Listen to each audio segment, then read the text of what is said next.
ಇದು ರಸ್ತೆಯಲ್ಲಿ ನರಕ ನ್ಯೂಸ್ 18 ನ ಮೆಗಾ ಅಭಿಯಾನ. ಇದನ್ನ ಸಾಕಷ್ಟು ದಿನಗಳ ಕಾಲ ಮುಂದುವರಿಸಬೇಕು, ಫಾಲೋ ಅಪ್ ಮಾಡಬೇಕು ಅಂತ ನಾವು ಇಚ್ಛಾಶಕ್ತಿಯಿಂದ ಹೋರಾಟಕ್ಕೆ ಇಳಿದಿದ್ದೀವಿ. ನಿಮ್ಮ ಸಹಕಾರ ಕೂಡ ನಮಗೆ ಬೇಕಾಗುತ್ತೆ. ನಾನು ಪದೇ ಪದೇ ಹೇಳ್ತಾ ಇದ್ದೀನಿ, ನಮ್ಮ ಸ್ಕ್ರೀನ್ ಮೇಲೆ ಬೆಳಿಗ್ಗೆಯಿಂದ ಕೂಡ ವಾಟ್ಸ್ಆಪ್ ನಂಬರ್ ಡಿಸ್ಪ್ಲೇ ಮಾಡ್ತಾ ಇದ್ದೀವಿ. ನಿಮ್ಮ ಏರಿಯಾದಲ್ಲಿ ಯಾವ ತರ ಇದೆ ರಸ್ತೆಗಳ ಪರಿಸ್ಥಿತಿ, ಗುಂಡಿ ಎಷ್ಟಿದೆ, ಸೊ ನೀವು ಶೂಟ್ ಮಾಡಿ ಆ ನಂಬರ್ಗೆ ಕಳಿಸಿದ್ರೆ ಸಾಕು, ವಿಜುವಲ್ಸ್ ಕೆಳಗಡೆ ಅಪ್ಡೇಟ್ ಆಗ್ತಾ ಇರುತ್ತೆ ಸ್ಕ್ರೀನ್ ಮೇಲೆ. ಸೊ ಅನಿರುದ್ಧ ಅವರೇ, ಉಪೇಂದ್ರ ಅವ್ರು ಮಾತಾಡಿದನ್ನ ನೀವು ಕೇಳಿಸ್ಕೊಂಡ್ರಿ. ಈಗ ನೋಡಿ, ಮತದಾರರು ಎಚ್ಚೆತ್ಕೊಳ್ಬೇಕು ಅಂತ ನೀವು ಕೂಡ ಹೇಳ್ತಾ ಇದ್ರಿ. ಸರಿ, ಮತದಾರರು ಎಚ್ಚೆತ್ಕೊಂಡ್ರು ಕೂಡ ಈ ಭ್ರಷ್ಟ ವ್ಯವಸ್ಥೆಯಲ್ಲಿ ಒಂದ್ಸತಿ ಅದಕ್ಕೆ ಎಂಟರ್ ಆಗ್ಬಿಟ್ರೆ ಅವನು ಭ್ರಷ್ಟ ಆದ್ರೆ ಕಷ್ಟ ಆಗ್ಬಿಡುತ್ತೆ. ಅದೇ ಇವಾಗ ಸಮಸ್ಯೆ ಆಗ್ತಿರೋದು ನಮ್ಮ ಸೊಸೈಟಿಲಿ. ಏನಮ್ಮ, ಅದಕ್ಕೇನೆ ಈ MLAಗಳು ಅಥವಾ ಅಧಿಕಾರಿ ನಮ್ಮ ಪ್ರತಿನಿಧಿಗಳು ಅವರು 6 ತಿಂಗಳಿಗೆ ಒಂದು ಪ್ರತಿ ಒಬ್ಬ ಮತದಾರರಿಗೆ ಆ ಏರಿಯಾ ಮತದಾರರಿಗೆ ಅವ್ರು ಏನು ಮಾಡಿದ್ರು ಕೆಲಸ ಅಂತ ತೋರಿಸ್ಕೊಡ್ಬೇಕು. ಇಲ್ಲ ಅಂತಂದ್ರೆ ಅಂದ್ರೆ ಪ್ರೋಗ್ರೆಸ್ ಕಾರ್ಡ್ ನಮ್ಮ ಶಾಲೆಗಳಲ್ಲಿ ನಮಗೆ ಸಿಗ್ತಾ ಇತ್ತಲ್ಲ, ಆ ಥರದ್ದು ಸಿಗ್ಲೇಬೇಕು. ಇಲ್ಲ ಅಂತಂದ್ರೆ ನಮಗೆ ಗೊತ್ತೇ ಆಗಲ್ಲ, ಅವ್ರು ಏನ್ ಮಾಡಿದ್ದಾರೆ ಅಂತ ನಮಗೆ ಗೊತ್ತಿರಲ್ಲ, ಇನ್ನು ಏನ್ ಕೆಲಸಗಳು ಆಗ್ಬೇಕು ಅನ್ನೋದು ನಮಗೆ ಗೊತ್ತಿರಲ್ಲ. ಆಮೇಲೆ ಅವರು ಆ ವಿಭಾಗದಲ್ಲಿ ಒಂದೊಂದು ದಿನ ಬಂದು ಭೇಟಿ ನೀಡಬೇಕು. ಪ್ರತಿಯೊಬ್ಬರು ಕಂಪ್ಲೇಂಟ್ ಮಾಡೋದೇನು, ದೂರು ಕೊಡೋದೇನು ಅಂತಂದ್ರೆ ಇಲೆಕ್ಷನ್ ಟೈಮಲ್ಲಿ ಬರ್ತಾರೆ, ವೋಟ್ ಕೇಳ್ತಾರೆ, ಹೋಗ್ತಾರೆ, ಆಮೇಲೆ ಬರೋದೇ ಇಲ್ಲ ಅಂತ. ಅವ್ರು 1-2 ತಿಂಗಳಿಗೋ 3 ತಿಂಗಳಿಗೋ ಬರಬೇಕು. ಅವ್ರದೇ ವಿಭಾಗ ಅದು, ಅವ್ರದೇ ಭಾಗ, ಏರಿಯಾ ಅದು, ಬರಬೇಕು. ಅವರು ಬಂದು ಕೇಳಬೇಕು, ಜನಗಳಿಗೆ ಕೇಳಬೇಕು. ಎಷ್ಟೋ ಸಲ ಏನಾಗುತ್ತೆ, ಜನ ದೂರು ಕೊಡೋದಕ್ಕೆ ಭಯ ಪಡ್ತಾರೆ. ಇವ್ರು ಹೇಳ್ದಾಗೆ ಭಯ ಪಡ್ತಾರೆ. ಅದು ಭಯ ಪಟ್ರೆ ಪ್ರಯೋಜನ ಏನು? ನಮ್ಮ ಜನ ನಮ್ಮ ಜಾಗ ಅಂತ, ನಮ್ಮ ಊರು ಅಂತ ಬಂದ್ರೆ ಅದು ಅವ್ರಿಗೆ ಬರಬೇಕು. ಜೊತೆಗೆ ಜವಾಬ್ದಾರಿ, ಅಕೌಂಟೆಬಿಲಿಟಿ ಅಂತ ಏನು ಹೇಳಿದ್ರಲ್ಲ, ಆ ಅಕೌಂಟೆಬಿಲಿಟಿ ಇರಬೇಕು. ಅವ್ರು ಏನು ಮಾಡಿದ್ರು, ಮಾಡದೇ ಇದ್ರೆ ಅದಕ್ಕೆ ಪ್ರಶ್ನಿಸೋ ಹಕ್ಕು, ಅಧಿಕಾರ ಮತದಾರರಿಗಿದೆ. ಅವ್ರು ಮಾಡಲಿಲ್ಲ ಅಂತ ಹೇಳಿದ್ರೆ, ಇಷ್ಟು ನೀವು ನಿಮ್ಮ ಕಾಲಾವಧಿಯಲ್ಲಿ ನೀವು ಮಾಡಲಿಲ್ಲ ಅಂತಂದ್ರೆ ಅವ್ರಿಗೊಂದು ಶಿಕ್ಷೆ ಕೂಡ ಇರಬೇಕು. ಇಲ್ಲ ಅಂತಂದ್ರೆ ಇದು ಒಂದು ಪ್ರೊಫೆಷನ್ನು, ಒಂದು ವ್ಯಾಪಾರ ಆಗ್ಬಿಡುತ್ತಿದ್ದು. ನಾನು ಇಲ್ಲಿ ಬಂದಿದ್ದು ನನ್ನ ದುಡ್ಡು ಮಾಡೋದಕ್ಕೋಸ್ಕರ ಹಾಗಂತ ಬಂದ್ಬಿಡುತ್ತೆ. ಆವಾಗ ಇದು ಭ್ರಷ್ಟಾಚಾರ ಪ್ರಾರಂಭ ಆಗುತ್ತೆ. ಇದು ಜನಸೇವೆಗೋಸ್ಕರ ನೀವು ಬಂದಿರೋದು ಅಂತ ಬರಬೇಕು. ಆ ಒಂದು ಮನೋಭಾವ ಅವರಲ್ಲಿ ಇರಬೇಕು, ನಮ್ಮ ಪ್ರತಿನಿಧಿಗಳಲ್ಲಿ ಇರಬೇಕು. ಕರೆಕ್ಟ್. ಈಗ ನಿಮ್ಮ ಒಂದು ಐಡಿಯಾಲಜಿ ಅಂದ್ರೆ ಸಾಮಾಜಿಕ ಕಳಕಳಿ ಮತ್ತೆ ಉಪೇಂದ್ರ ಅವ್ರದ್ದು ಆಲ್ಮೋಸ್ಟ್ ಮ್ಯಾಚ್ ಆಗ್ತಿರೋದ್ರಿಂದ, if you want any questions to be asked to Upendra, ನೀವು no questions asked. I am a great admirer of his work. ನಾನು ಅವರ ಅಭಿಮಾನಿ. ನಾನು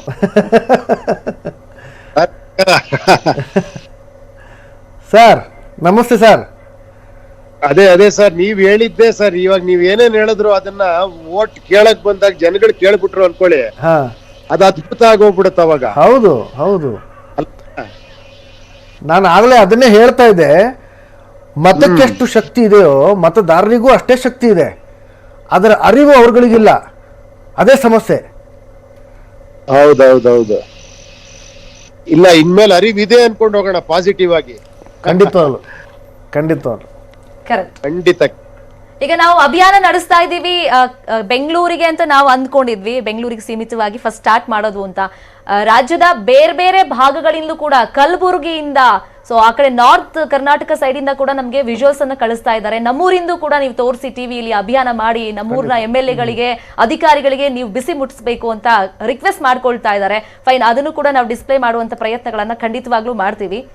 ಉಪೇಂದ್ರ ಅವರೇ, ನಮ್ಗೆ ಈ ಮೆಗಾ ಅಭಿಯಾನ ಸ್ಟಾರ್ಟ್ ಮಾಡಿದ ತಕ್ಷಣ ಒಂದು ನಿರಾಸೆ ಆಗಿದ್ದು ಹನುಮಂತೇಗೌಡರ ಕಣ್ಣೀರು ಮತ್ತೆ ಅವ್ರು ಹೇಳ್ದಂತ ಮಾತುಗಳು ಅಂತ ನಾನು ಆಗ್ಲೇ ಪ್ರಸ್ತಾಪ ಮಾಡ್ತಾ ಇದ್ದೆ. ನೋಡಿ, ಭ್ರಷ್ಟ ವ್ಯವಸ್ಥೆಯಲ್ಲಿ ಒಬ್ಬ ದಕ್ಷ ಅಧಿಕಾರಿ ಹೋಗಿ ನಾನು ಕೆಲಸ ಮಾಡ್ತೀನಿ, ಸೊ ಪ್ರತಿ ಏರಿಯಾದಲ್ಲೂ ರಸ್ತೆ ಗುಂಡಿ ಎಲ್ಲಿದೆ ಅದನ್ನ ನಾನು ಮುಚ್ಚಿಸ್ತೀನಿ ಅಂತ ಕೆಲಸ ಮಾಡೋಕ್ ಹೊರಟ್ರು ಕೂಡ ಅದೇ ಡಿಪಾರ್ಟ್ಮೆಂಟ್ ಇಂದ ಬಿಡೋದಿಲ್ಲ. ಹೌದಮ್ಮ, ಏನಂದ್ರೆ ಇದು ಎಲ್ಲೋ ಒಂದ್ ಕಡೆ ಇರೋ ಸಮಸ್ಯೆ ಆದ್ರೆ ನಾವ್ ಅದನ್ನ ಸರಿ ಮಾಡಬಹುದು. ಇದು ತಲೆಯಿಂದ ಕಾಲವರೆಗೂ ಎಲ್ಲಾ ಭ್ರಷ್ಟತೆ ತುಂಬಿ ತುಳುಕ್ತಾ ಇದೆಯಲ್ಲ. ಈಗ ನಾನ್ ಹೇಳ್ತಿರೋದು, ಮೂಲ ವೋಟರ್ಸೇ ಹಣ ಇಸ್ಕೊಂಡು ವೋಟ್ ಹಾಕೋ ಅಂತ ಸಂಪ್ರದಾಯ ಬೆಳೆಸ್ಕೊಂಡ್ಬಿಟ್ಟಾಗ ಯಾವ ಭ್ರಷ್ಟತೆ ಬಗ್ಗೆ ನಾವು ಮಾತಾಡ್ತಿದೀವಿ ಇಲ್ಲಿ? ಆಮೇಲೆ ಪ್ರಚಾರ, ಎರಡನೇದಾಗಿ ಪ್ರಚಾರಕ್ಕೆ ಹಣ ಹೂಡೋದು, ಸಿಕ್ಕಾಪುಟ್ಟೆ ಪ್ರಚಾರ ಮಾಡೋದು, ದೊಡ್ಡ ವ್ಯಕ್ತಿಗಳು, ದೊಡ್ಡ ಹೆಸರಿರೋರು. ಆಮೇಲೆ ಅದೊಂದು ಜನರಲ್ ಒಂದಿದು, ದೊಡ್ಡ ಯಾರೋ ನಾಯಕರು ಬೇಕು ನಮ್ಗೆ, ಯಾರೋ ದೊಡ್ಡ ವ್ಯಕ್ತಿ ಬಂದು ಏನೋ ಮಾಡ್ಬಿಡ್ತಾರೆ, ನಮ್ಗೆ ಏನೋ ಬದಲಾವಣೆ ಮಾಡ್ಬಿಡ್ತಾರೆ ಅಂತ.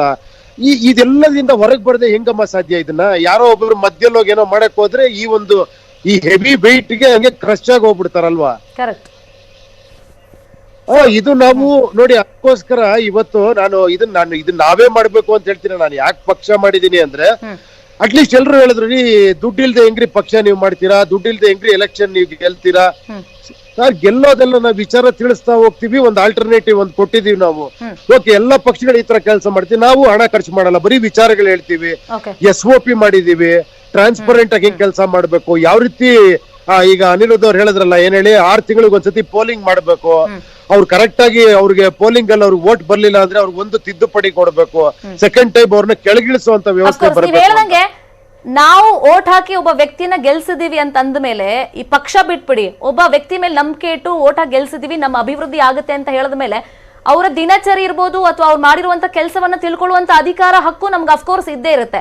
ಈಗ ನಿಮ್ಮ ಪಕ್ಷ ಅಂತಂದ್ರಿ, ನಿಮ್ಗೆ ಸಾಕಷ್ಟು ಜನ ಕ್ವೆಶ್ಚನ್ಸ್ ಕೇಳ್ತಾ ಇದ್ರು, ₹1 ದುಡ್ಡಿಲ್ದೆ ಪಕ್ಷ ಹೆಂಗ್ ಕಟ್ತೀರಾ, ನಿಮ್ಮ ಆಡಳಿತ ಹೆಂಗಿರುತ್ತೆ, ಇಂಥದ್ದೆಲ್ಲ ಕುತೂಹಲ ನಮಗೂ ಕೂಡ ಅಫ್ಕೋರ್ಸ್ ಇದ್ದೇ ಇದೆ. ಈಗ ನಿಮ್ಮ ಪಕ್ಷನೇ ಅಧಿಕಾರಕ್ಕೆ ಬಂದ್ರೆ ನಾವು ಬದಲಾವಣೆ ನಿರೀಕ್ಷೆ ಮಾಡಬಹುದಾ? ಯಾಕಂದ್ರೆ ರಿಯಲ್ ಸ್ಟಾರ್ ರೀಲ್ ನಲ್ಲಿ ಇಂಥ ರೋಡ್ಗಳನ್ನ ಫಾರಿನಿಗೆಲ್ಲ ಕಂಪೇರ್ ಮಾಡಿ ತೋರಿಸಿದ್ದನ್ನ ನಾವು ನೋಡಿದೀವಿ, ಅದು ರಿಯಲ್ ಆಗಿ ಆಗುತ್ತಾ? ಇಲ್ಲಮ್ಮ, ನೋಡಿ, ಮತ್ತೆ ಉಪೇಂದ್ರ ಬಂದ್ ಬದಲಾವಣೆ ಮಾಡ್ತಾರೆ ಅನ್ನೋದು ಒಂದ್ ಸಣ್ಣ ಮನಸ್ಥಿತಿ ಚೇಂಜ್ ಮಾಡ್ಕೊಂಡು, ನೀವ್ ಹೇಳಿದ್ರಿ ಗೊತ್ತಾ, ಯಾರನ್ನೋ ನಂಬುದ್ರೆ ಅವ್ರು ಮಾಡ್ತಾರಾ, ಇವ್ರು ನಂಬುದ್ರೆ ಇವ್ರು ಮಾಡ್ತಾರ ಅನ್ನೋ ಬದ್ಲು ಇನ್ಮೇಲೆ ನಮ್ಮನ್ನ ನಾವು ನಂಬೋಣ, ನಾಳಿಂದ ಮತದಾರರು ನಮ್ಮನ್ನ ನಾವು ನಂಬೋಣ. ಯಾರೇ ಬಂದ್ರು ಕೂಡ ಈ ಕ್ವಶನ್ ಹಾಕೋಣ, ನೋಡಪ್ಪ ನನಗೆ ₹1 ಕೊಡ್ಬೇಡ, ನೀನ್ ಏನ್ ಪ್ರಚಾರ ಮಾಡ್ಬೇಡ, ನೀನ್ ಹಿಂಗೆ ಕೆಲಸ ಮಾಡ್ತೀಯಾ, ನೀನ್ ಹಿಂಗ್ ನಮ್ ಕಾಂಟ್ಯಾಕ್ಟ್ ಅಲ್ಲಿ ಇರ್ತೀಯಾ, ನಮ್ಗ್ ವರದಿ ಕೊಡ್ತೀಯಾ ಪ್ರತಿಯೊಂದು ನೀನ್ ಏನ್ ಕೆಲಸ ಮಾಡಿದ್ಯಾ ಅಂತ. ಮಾಡ್ಲಿಲ್ಲ ಅಂದ್ರೆ ಏನ್ ಮಾಡೋದ್, ನಾವೆಲ್ಲ ಜನ ಸೇರ್ಕೊಂಡು ನಿನ್ ಮನೆ ಹತ್ರ ಬರ್ತೀವಿ, ನೀನ್ ಕೆಲಸದಿಂದ ಕೆಳಗಿಳಿಬೇಕು. ಈ ತರ ಜನಗಳು ಒಗ್ಗಟ್ಟಾಗಿ, ಎಸ್ಪೆಷಲಿ ಈಗಿನ ಯುವಕ ಯುವತಿಯರು ಒಗ್ಗಟ್ಟಾಗಿ ಒಂದು ದೃಢ ನಿರ್ಧಾರ ತಗೊಂಡ್ರೆ ಅಮ್ಮ ಖಂಡಿತ ಆಗತ್ತಿದ್ದು. ನಾನ್ ಹೇಳ್ತಿರೋದು ಅದನ್ನೇ, ನಂಬೇಡಿ, ನನ್ನ ನೋಡಿ, ಎಲೆಕ್ಷನ್ ಅನ್ ಕೂಡಲೇ ಇಲ್ಲಿ ಬಂದು ಎಲೆಕ್ಷನ್ ನಿಂತ್ಕೊಳ್ಳೋರು ತುಂಬಾ ಇಂಪಾರ್ಟೆಂಟ್ ಹತ್ರ ಮೈಂಡ್ ಸೆಟ್ ಆಗೋಗ್ಬಿಟ್ಟಿದೆ. ನನ್ನ ಪ್ರಕಾರ ಎಲೆಕ್ಷನ್ ನಿಂತ್ಕೊಳ್ಳೋರು ಇಂಪಾರ್ಟೆಂಟ್ ಅಲ್ವೇ ಅಲ್ಲ, ಇಲ್ಲಿ ಮತದಾರರು ಬಹಳ ಇಂಪಾರ್ಟೆಂಟ್. ಮತದಾರರು ಅವನು ಅಧಿಕಾರ ಕೈಲಿ ಹಿಡ್ಕೊಬೇಕು, ಬಿಡಬಾರ್ದು. ಅವ್ರು ಪ್ರತಿಯೊಬ್ಬರನ್ನು ಕ್ವಶನ್ ಮಾಡ್ಬೇಕು, ಎಸ್ಪೆಷಲಿ ಎಲೆಕ್ಷನ್ ಟೈಮ್ ಅಲ್ಲಿ. ನಾನು ಹೇಳಿದ್ ನಮ್ ಪಕ್ಷಕ್ಕೆ, ಅವ್ರ ಪಕ್ಷಕ್ಕೆ, ಇವ್ರ ಪಕ್ಷ ನಾನು ಮಾತಾಡ್ತಾ ಇಲ್ಲ.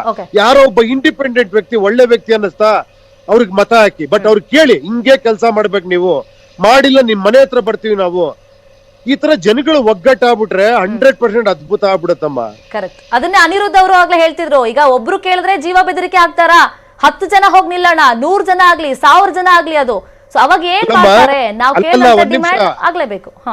ಅಲ್ಲ, ಒಂದ್ ನಿಮಿಷ, ಜೀವ ಬೆದರಿಕೆ ಹಾಕುವಂತವ್ರಿಗೆ ನೀವು ವೋಟ್ ಹಾಕೋದು ಎಂತ ಮೂರ್ಖತನ. ಅಂದ್ರೆ ನೀವ್ ಯಾರಿಗ್ ವೋಟ್ ಹಾಕ್ತಿದ್ದೀರಾ? ನೀವು ರೌಡಿಗಳಿಗೆ ವೋಟ್ ಹಾಕ್ತಿದ್ದೀರಾ?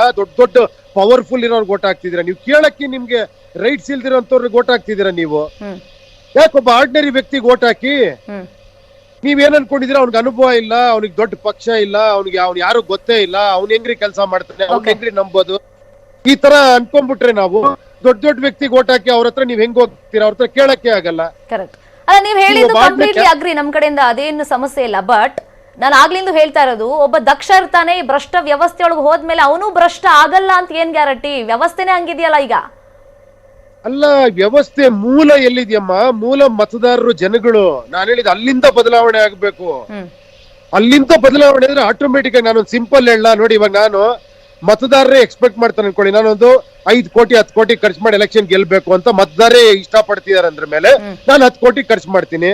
10 ಕೋಟಿ ಖರ್ಚು ಮಾಡಿದ್ಮೇಲೆ ನಾನು 20 ಕೋಟಿ ಮಾಡಕ್ ಟ್ರೈ ಮಾಡ್ತೀನಿ. 20 ಕೋಟಿ ಮಾಡ್ಬೇಕಾದ್ರೆ ಅಧಿಕಾರಿಗಳನ್ನ ಭ್ರಷ್ಟರು ಮಾಡ್ತೀನಿ. ಅಧಿಕಾರಿಗಳು ದುಡ್ಡು ಕೊಟ್ರ ಮೇಲೆ ಅವ್ರು ಎಲ್ಲೆಲ್ಲಿ ಕೆಲಸ ಮಾಡ್ತಾರೋ ಅಲ್ಲಿ ಭ್ರಷ್ಟರಾಗ್ತಾರೆ. ಇಡೀ ವ್ಯವಸ್ಥೆನೆ ಭ್ರಷ್ಟತೆಯಿಂದ ತುಂಬಿ ತುಳುಕತ್ತೆ. ಇಲ್ಲಿ ಮೂಲ ಎಲ್ಲಿದೆ? ನನ್ನ ವೋಟಲ್ಲಿದೆ. ಈ ಮೂಲ ನಾನು ಸರಿ ಮಾಡ್ಕೊಬೇಕು. ನನಗೆ ಪ್ರಚಾರದ ರಾಜಕಾರಣ ಬೇಕಾಗಿಲ್ಲ, ನಂಗೆ ದೊಡ್ಡ ವ್ಯಕ್ತಿಗಳ ರಾಜಕಾರಣ ಬೇಕಾಗಿಲ್ಲ, ನಾನು ಬರೀ ವಿಚಾರಕ್ಕೆ ವೋಟ್ ಹಾಕ್ತೀನಿ. ಕೊನೆಯದಾಗಿ ನ್ಯೂಸ್ 18 ನ ಈ ಮೆಗಾ ಅಭಿಯಾನದ ಬಗ್ಗೆ, ಅದ್ರ ಜೊತೆಯಲ್ಲಿ ಜನ ಅಭೂತಪೂರ್ವವಾಗಿ ನಮಗೆ ಫಸ್ಟ್ ಡೇ ಇವತ್ತು ರೆಸ್ಪಾನ್ಸ್ ಕೊಡ್ತಾ ಇದ್ದಾರೆ. ಇದು ಕೇವಲ 1 ದಿನದ ಅಭಿಯಾನ ಅಂತೂ ಖಂಡಿತ ನಾವು ಮಾಡ್ತಾ ಇಲ್ಲ, ಇದನ್ನ ನಿರಂತರವಾಗಿ ಮಾಡ್ತೀವಿ. ಜನರ ಸಪೋರ್ಟ್ ಇರೋ ತನಕ ಖಂಡಿತ ಮಾಡ್ತೀವಿ. ಈ ಎಮ್ಮೆ ಚರ್ಮದ ಅಧಿಕಾರಿಗಳು ಎಚ್ಚೆತ್ಕೊಳ್ಬೇಕು, ರಾಜಕಾರಣಿಗಳು ಎಚ್ಚೆತ್ಕೊಳ್ಬೇಕು. ನಿಮ್ಮ ಸಪೋರ್ಟ್ ಅನ್ನ ನಾವು ಬಯಸ್ತಾ ಇದೀವಿ, ನಮ್ ಜೊತೆ ಕೈ ಜೋಡಿಸಿ ಅಂತ. ನನ್ನ ಒಂದೇ ಒಂದು ರಿಕ್ವೆಸ್ಟ್ ಅಮ್ಮ, ಇದನ್ನ ಇಂಥ ಅಭಿಯಾನಗಳನ್ನ ಎಲೆಕ್ಷನ್ ಬರೋ ಟೈಮ್ ಅಲ್ಲಿ, ಎಲೆಕ್ಷನ್ ಆಗೋವರೆಗೂ ಮಾಡಿ ಅಮ್ಮ. 100 ಅಭಿಯಾನಗಳು ಮಾಡಿ. ಈ ತರ ಎಲೆಕ್ಷನ್ ಟೈಮ್ ಅಲ್ಲಿ ಬಹಳ ಮುಖ್ಯ ಇದು. ಎಲೆಕ್ಷನ್ ಟೈಮ್ ಅಲ್ಲಿ ಯಾರೇ ಬಂದ್ರು ಕೂಡ ಕೇಳಿ, ಏನಪ್ಪ ಬಡ್ಜೆಟ್ ಇದೆ, ಏನ್ ನಿಮ್ಮ ಮುಂದಿನ ಪ್ಲಾನ್ ಏನು, ಆ ಕ್ಷೇತ್ರ ಸಮಸ್ಯೆಗಳು ಗೊತ್ತಾ, ಆ ಕ್ಷೇತ್ರ ಜನಗಳ ಜೊತೆ ನೀವ್ ಹೆಂಗ್ ಕಾಂಟ್ಯಾಕ್ಟ್ ಅಲ್ಲಿ ಇರ್ತೀರಾ, ಈ ತರದ ಕ್ವಶನ್ ಗಳು ಕೇಳುವಂತ ವೈಚಾರಿಕತೆ ನಮ್ಮ ಮಾಧ್ಯಮದಲ್ಲಿ, ಜನಗಳಲ್ಲಿ ಪ್ರತಿಯೊಬ್ಬರಲ್ಲೂ ಬಂದ್ರೆ ಅಮ್ಮ ಖಂಡಿತ ನಮ್ ದೇಶಕ್ಕಿನ್ನ ಅದ್ಭುತವಾದ ದೇಶ ಇನ್ನೊಂದಿಲ್ಲಮ್ಮ. Correct. ಅಂತ ಒಂದು ಶ್ರೀಮಂತ ರಾಷ್ಟ್ರ, ಅಂತ ಒಂದು ಅದ್ಭುತಗಳಿರುವಂತ ರಾಷ್ಟ್ರ.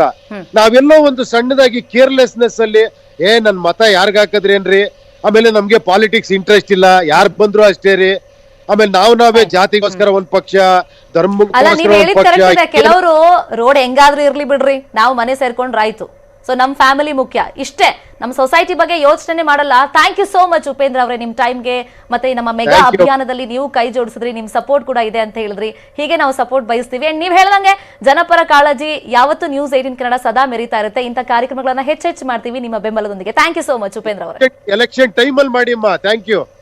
Fine, thank you so much Upendra ಅವರೇ. ಈಗ ಕೋರ್ಟ್ ಕೂಡ ಚೀಮಾರಿ ಹಾಕಿದೆ.